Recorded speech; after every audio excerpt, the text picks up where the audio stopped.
randonneurs du Brabant au Havre. Nous sommes un groupe, nous ne sommes pas affiliés à une fédération, nous sommes une association de fêtes. Nous organisons une fois par mois, un dimanche par mois, une randonnée de 20 km. Ça, c'est un peu partout en Belgique, mais principalement en hiver. C'est dans la région du Brabant wallon et de Wavre en particulier. Et puis, tous les 4e mercredis du mois, nous organisons aussi une randonnée de 10 km en association avec le syndicat d'initiative de Wavre d'ailleurs. Et là, c'est exclusivement dans le Brabant wallon.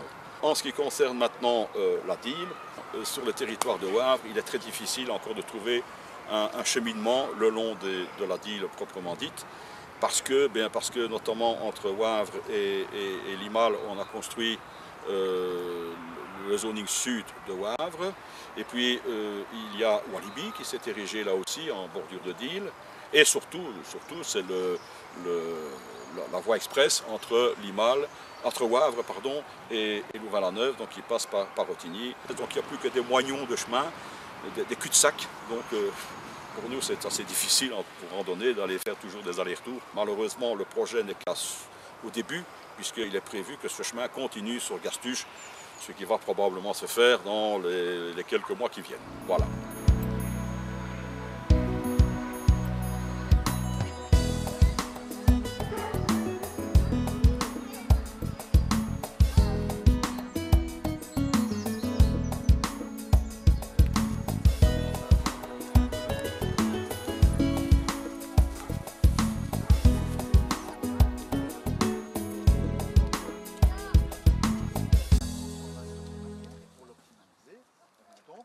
Contrat de rivière Dyle-Jette.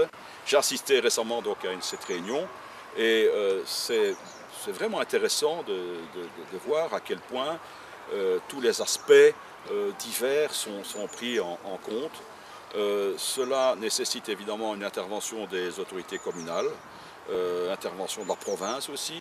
Et on voit que si tout le monde se met ensemble, eh bien, on arrive à faire des choses quand même qui sont nécessaires, utiles, surtout pour le bien-être futur de nos enfants.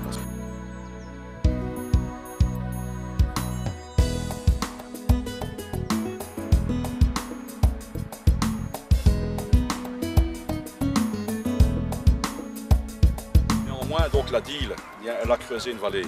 Et sur les versants de cette vallée, il y a encore des endroits qui sont vraiment très prisés par les randonneurs.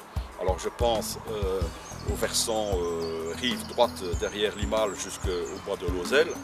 Je pense aussi ici au versant rive gauche du côté du hameau du Culot, hein, la ferme de l'Osté, etc., la maison romaine, où là encore il y a vraiment un poumon vert, mais qui est mis en danger maintenant par la construction, par le projet du moins, de la construction du contournement nord de Wavre.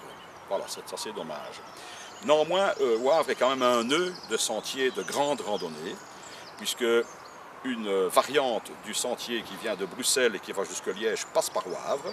Et, chose encore plus importante, c'est le point de départ d'un grand sentier international, qui est le GR 121, qui part de Wavre et qui va jusqu'à Boulogne-sur-Mer, Côte d'Opale.